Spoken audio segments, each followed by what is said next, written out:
Sí, Y hablas con el mouse también. Sí, porque hablas aquí. Bueno, buenos días a todos. Continuamos con los Ateneos del Servicio. Hoy desde La Guardia, en realidad, van a precisar un paciente, pero después lo que fue sucediendo a lo largo de toda la estadía.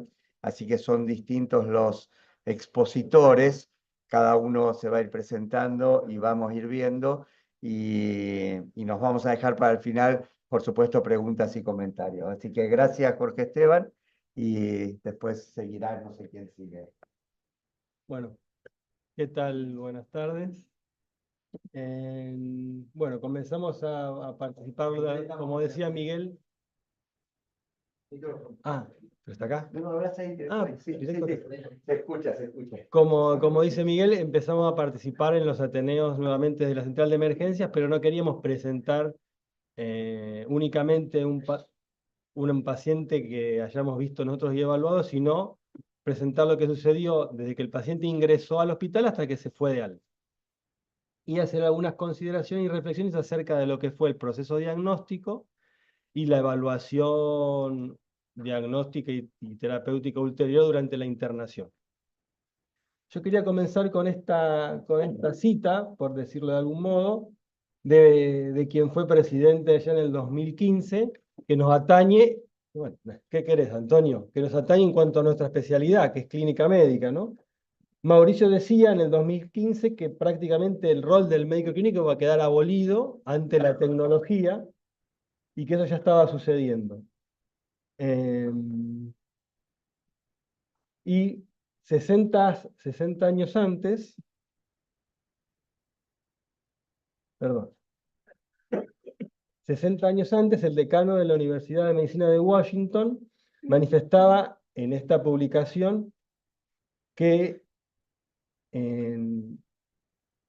era inadmisible darle paso a la tecnología médica. Esto lo hacen cuando empiezan a masificarse sobre todo las pruebas de estado base de laboratorios y la radiografía de tórax, que era imposible supeditar la evaluación clínica de la anamnesis del examen físico a los estudios complementarios, interpretando que un hombre necesitaba interpretar a un hombre y un hombre no podía ser interpretado por una máquina. Y en relación a esto, hay un debate importante acerca de lo que es la pérdida o la no adquisición de habilidades fundamentales clínicas del examen físico y de la anamnesis. Gran parte de los factores, son varios los factores que contribuyen a la falta del desarrollo de habilidades clínicas, sobre todo de anamnesis del examen físico, sabiendo que la adquisición de esas habilidades es un proceso complejo que uno debería ir adquiriendo en la formación médica de pregrado. Algunos de los factores son la fácil disponibilidad y la confianza, entre comillas, que los profesionales suelen tener y aún los estudiantes en los estudios complementarios, que algunos médicos subestiman el valor de las habilidades clínicas, dándole mayor jerarquía a los estudios complementarios. Muchas veces los médicos tienen poco tiempo para evaluar a los pacientes desde el punto de vista clínico y intentan cubrir ese gap de información solicitando estudios. En esta publicación hacen referencia a que una anamnesis completa y un examen físico dirigido lleva un promedio de 16 minutos. Cuando cuando eso es gran parte del tiempo que uno tiene para una consulta total o menos de ese tiempo. En muchos sistemas de salud los médicos están incentivados económicamente a solicitar estudios complementarios. La especialización médica lleva a subestimar las habilidades clínicas básicas y muchos estudiantes de medicina no tienen el tiempo o un tutor apropiado que les transmita estas habilidades. Este es un estudio que intentó determinar el impacto de las habilidades clínicas básicas en el diagnóstico final de los pacientes. Y lo que hicieron fue, como objetivo primario, a 442 pacientes que ingresaban en un departamento de emergencias, comparar el diagnóstico que hacía un residente superior, que era un residente de medicina interna de cuarto año, y un médico hospitalista, teniendo la posibilidad de evaluar toda la historia clínica previa, internaciones previas, sin que uno conociera el diagnóstico que proponía el otro. Y luego ver qué grado de concordancia había entre el diagnóstico propuesto por el residente y el diagnóstico propuesto por el médico de planta, que eran médicos con 20 años al menos de práctica médica o docentes de medicina, y qué porcentaje de los diagnósticos eran apropiados y qué rol tenía cada componente de lo que sería el accionar médico en relación a la anamnesis, el examen físico y pruebas complementarias que incluyeron laboratorio, placas y tomografías en el diagnóstico final. Hubo un acuerdo del 80% entre los diagnósticos que formularon los residentes de cuarto año y los médicos hospitalistas, y eso, bueno, lo explican porque eran en cierta forma profesionales que pertenecían al mismo ámbito hospitalario, estaban, por así decirlo, embebidos en la misma filosofía o en la misma cultura hospitalaria, que sería lo que nos podría llegar a suceder a nosotros. El 90% de los diagnósticos fueron correctos. La histórica clínica únicamente contribuyó en un 20% a esos diagnósticos finales. Si a la historia clínica le sumaban el examen físico, ese diagnóstico se acercaba a un 40%, y había un 33% adicional cuando uno sumaba estudios complementarios, que estos son laboratorios y placas de tórax y no están incluidas las tomografías. Entonces, de esta forma concluyen que la historia clínica y el examen físico es fundamental para el diagnóstico preciso y que, junto con pruebas básicas, se permitió diagnosticar casi 3 de cada 4 pacientes que se internaron en una unidad de medicina interna. Este es un estudio semejante, pero que incluye la internación también, en donde recabaron 248 pacientes hospitalizados en un servicio de clínica médica, y cómo cada etapa del examen clínico de habilidades básicas contribuyeron a un diagnóstico final.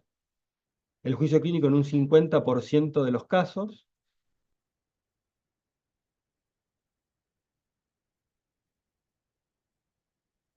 Todos los pacientes recibieron un diagnóstico apropiado en el contexto de la hospitalización. Y nuevamente la misma conclusión, que las habilidades clínicas son fundamentales para poder realizar un diagnóstico médico adecuado. Este estudio analiza cuáles son las consecuencias negativas de omitir la anamnesis y el examen físico. ¿Y qué tipo en particular de dificultad tenían este grupo de médicos y en cuáles eran las falencias más importantes en relación al examen físico en particular? En esta publicación en particular asumen que los diagnósticos erróneos o equivocados se debió a la omisión del examen físico en un 73% de los casos. Y las consecuencias fueron un diagnóstico tardío o erróneo, tratamientos innecesarios, costos adicionales por solicitud de estudios que tal vez no eran apropiadas o pertinentes, y tratamientos inadecuados. ¿En qué aspecto fundamental? Y acá uno hace también como una introspección y una visión hacia uno mismo. Los médicos internistas tenían más dificultades en el examen físico. El examen físico de la piel y las mucosas eran donde más falencias tenían. En el examen físico abdominal, sobre todo en pacientes que eran internados por oclusiones intestinales, en donde pasaban desapercibidas hernias, por ejemplo. Y en el examen físico de la región inguinocrural y perineal. Uno podría pensar que esto que le estaba mostrando son publicaciones viejas que tienen alrededor de entre 10 y 12 años, pero esta es una revisión que hace la agencia que se encarga de evaluar la calidad en Estados Unidos en el sistema de salud. Y ellos analizaron que tienen casi un 6% de diagnósticos incorrectos en los servicios de emergencia. De esos pacientes, 2 sufren un evento adverso por el diagnóstico incorrecto y menos del 1% un evento grave. Pero como es tan alta la concurrencia a los servicios de emergencia, este 5% termina siendo una población muy grande de pacientes que tienen consecuencias adversas como por diagnósticos médicos equivocados. Y en el 90% de las veces, el error reside en una interpretación inicial, una evaluación inicial clínica inadecuada o una interpretación inapropiada de los estudios complementarios que fueron solicitados para llevar al diagnóstico. Y cuando uno se fija cuáles son las patologías que concentran gran parte de este error, casi todas están concentradas en cinco grupos de patologías, de las cuales 3 están vinculadas a la enfermedad cardio y cerebrovascular. A la cabeza están los accidentes cerebrovasculares, sobre todo en pacientes jóvenes y sobre todo que se presentan con síntomas atípicos, como puede ser el vértigo, el infarto agudo de miocardio, la disección de aorta, las fracturas y las infecciones.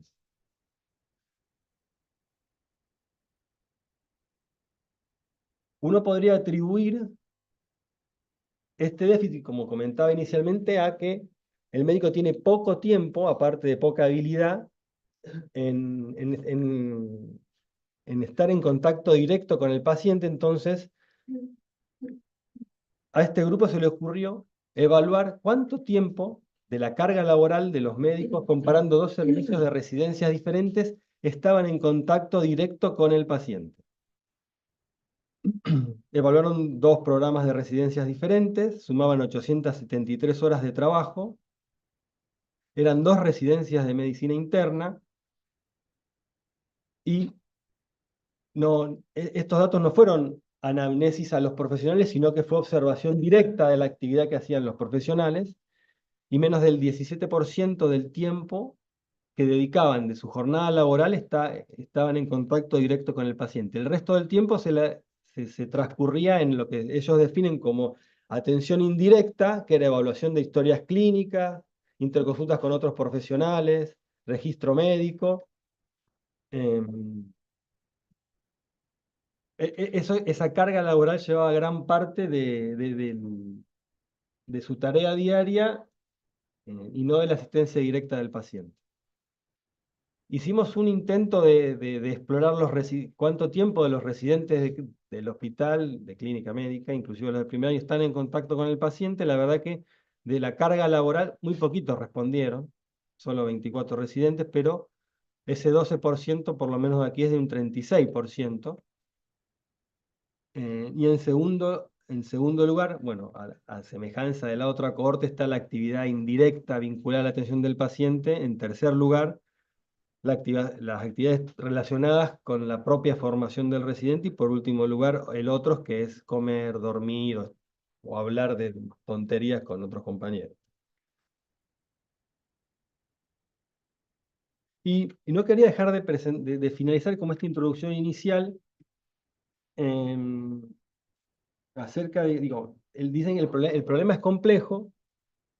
Las especialidades clínicas básicas están en cierta forma eh, no jerarquizadas, y es algo que venimos hablando también con bastantes compañeros, es el desinterés que hay luego del grado en incorporarse en algún sistema de residencia médica. Este gráfico de barras muestra el déficit en cobertura de vacantes de ingresos a residencias médicas en función de los años. Son residencias de financiamiento nacional. A medida que van transcurriéndose los años, el déficit de cobertura de vacantes es cada vez mayor. No es igual en todas las especialidades y tampoco es igual en las diferentes regiones del país. Pero, por ejemplo, en el 2022 casi el 50% de la oferta de residencias médicas quedaron sin cubrir. De esas residencias, de todas las residencias, hay unas residencias que se consideran residencias prioritarias o jerarquizadas, que son todas las residencias que compiten o que acaparan gran parte de habilidades clínicas o residencias generales. Y entre ellos están la cirugía general, clínica médica, medicina familiar, terapia intensiva y tocoginecología. Estas son las que han tenido un descenso más importante en la caída de inscriptos en los últimos 12 años, que prácticamente ronda y supera el 20%.